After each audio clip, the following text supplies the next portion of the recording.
Hey, what's up, y'all? It's AJ, and in today's video, I'm going to be doing a breakdown of how I created this interview/talking head shot that you see in front of you. I'm utilizing a 3-point lighting technique and some camera magic to actually pull this off, so I think you'll find it pretty interesting.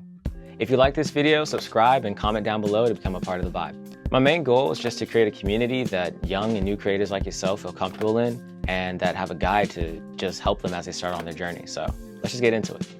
I'm using a Canon R8 with a Sigma 18-35mm 1.8 art lens as my A-cam, and I also have a DJI Osmo Pockets, kind of like an overhead shot, to give you guys a better angle of what's actually happening in the space. So just like a lot of y'all, my studio kind of doubles as a living space, so I don't have a lot of room to be putting up a bunch of lights and a lighting grid and all these different things that, professional places might have. But the benefit to this space is actually that it's in the shape of a rectangle, so I'm actually able to utilize the most amount of depth by going from corner to opposite corner.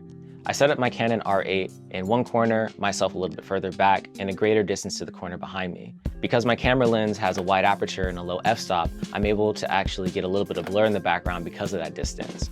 This is also beneficial to you if you don't have a camera with a camera lens with a low f-stop, because this is gonna still give you the most amount of depth to your space as opposed to shooting up against a flat wall. Now, I don't have a bunch of fancy lights that I use, but the ones that I do like to use are Bluetooth LED Wi-Fi lights. I think I got these at a hardware store. What I like about them is that it allows me to change the temperature of my light in Kelvin, and I'm also able to control the RGB color. And an added-on feature to this is that I'm actually able to use my phone to control the different lights that I have in the room, as well as use a voice assistant to control them as well. So the first light that I actually want to talk about today is my key light. I set up my key light about 45 to 60 degrees off center from my camera, because this allows me to achieve a technique called Rembrandt lighting. Rembrandt lighting is a common technique used that allows you to create more contrast on your subject's face. It creates a light side and a dark side. A key tell of this lighting technique is that it gives the subject's face a small triangle under the eye on the dark side. I currently have it set at 2700 Kelvin, just because I like my lights a little bit warmer. I also have a small, thin, white felt that I'm using as diffusion. And this is what that looks like.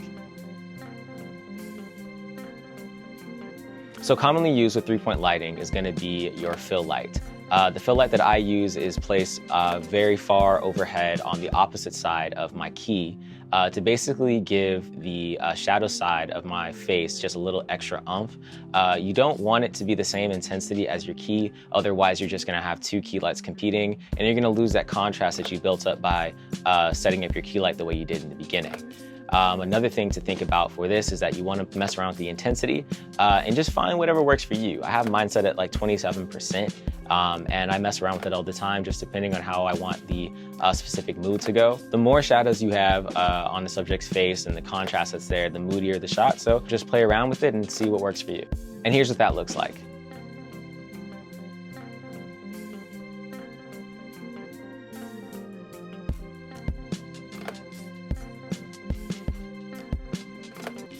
So next is actually going to be my practical lights. This is technically going to add up to be more than 3 lights, but bear with me because I think I'm just really counting it based off the job that it's doing. My practical lights that sit behind me kind of work as a fill light and practicals as well, with the main job just to give me more separation from what's happening behind me, so that way that depth of field continues to increase with each light that I typically add. Whatever you do decide to use your practical lights, just have fun with it. Make it come from a natural place, like I have mine set up so that it's closer to the trees that I have in the back and the different plants that I have in here, just to add a little extra something to the vibe to create that natural feel that I'm going for.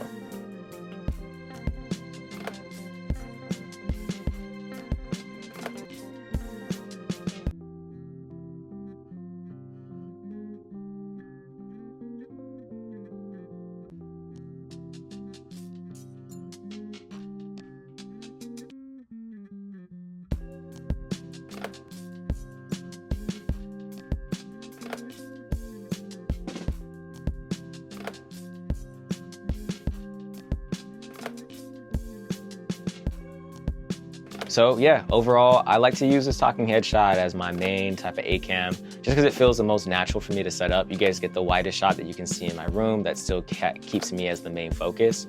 And yeah, once I have everything marked down, this is pretty much my setup that I like to keep for each one of the videos I'm gonna create. I know all of this can seem a little bit overwhelming at first, but honestly, it's just trial and error. As you take your camera around your room and you find the different angles that work for you, go ahead and try them out and see what different things you can create with. This is just one technique that helps you get something that's a little more consistent, and feel free to break these rules and change it up once you find something that works better for your vibe. It's all about whatever you're trying to create and however you want to go about doing that. All right, I'll catch y'all on the next one. Peace.